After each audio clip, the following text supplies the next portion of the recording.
I'm Enamait from RossTraining.com. What I'm going to do in this video is demonstrate an inexpensive option for a homemade belt to be used for weighted dips and pull-ups. Now before I get into the specifics, you might be wondering why one would consider building a homemade dip belt when they are fairly readily available. I've actually had a lot of questions come in to me though from individuals who are interested in something like this. Okay, those who have written to me typically fall into one of two groups. One are individuals who have purchased a dip belt from a local sporting goods store only to have the dip belt break with loads that really are not too significant. Okay, I've had people write to me with belts breaking with 60, 75, 90 pounds.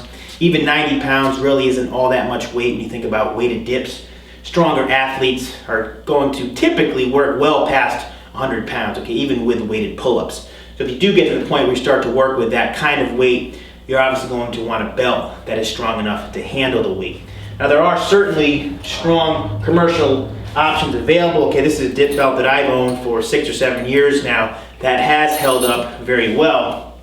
But I've had people write to me from different parts of the world who would like to purchase something like that, but when you factor in the cost of the belt plus the cost of shipping to their country, it brings the total price tag to an amount that is slightly higher than what they like to spend. Okay, so if you are looking for something that is inexpensive and strong, this is an option to consider. The total cost of this is probably around $15. All that it is a piece of chain. I have a spring clip here on the end. You can see how it's just to attach to itself. And then the chain is enclosed inside of this foam, which is really just a piece of a pool noodle. Okay, you can see another piece of it here.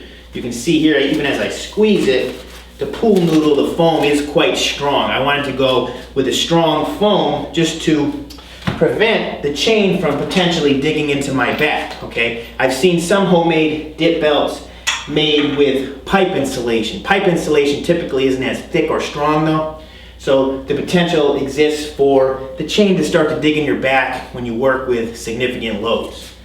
With the pool noodle though, there really is no risk. Okay, I've had 200 pounds hanging from this and it is comfortable. Okay, I don't notice the chain at all on my backside.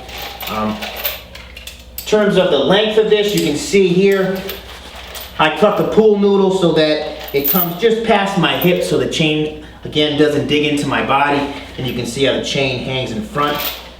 This particular homemade dip belt is longer than this commercial model. Okay, when I measure this from tip to tip, it's about 5 feet long. I've added almost an extra foot here to the homemade version. Okay, I wanted to have a little bit more chain hanging from it, as when I'm working with heavy dips, I'll often have several 45-pound plates attached. Okay, so when you put 4 45s together, for example, that's taking up several inches of chain. Okay, so I wanted to have a little bit more chain so there's plenty of room for that weight to hang below. So what I'll do now is I'll just give you a quick demonstration. I'll show you how it works with some significant weight attached to it. I'll turn the dip bars to the side so you can see how it rests on my backside as well.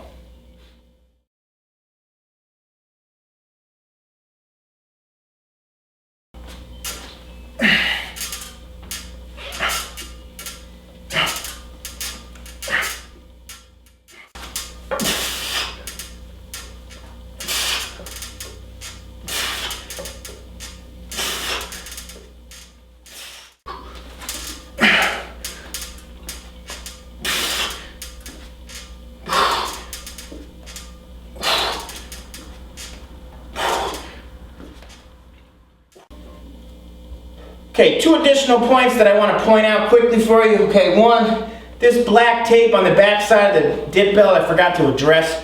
What that is that's a double-sided sticky tape. I put a few pieces in the back just to prevent the dip belt from sliding when I have heavier loads attached to it. The duct tape that I wrapped around the pool noodle is obviously slick, so that offsets some of the slickness.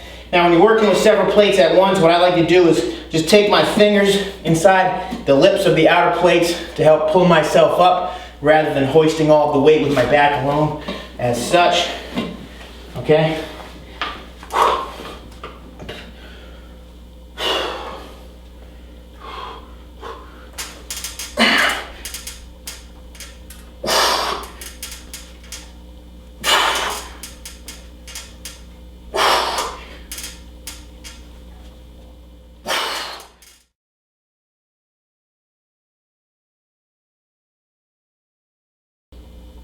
Okay, just to wrap this segment up, as you can see, the homemade option for the dipping belt works quite well, holds up with a considerable amount of weight without any problems.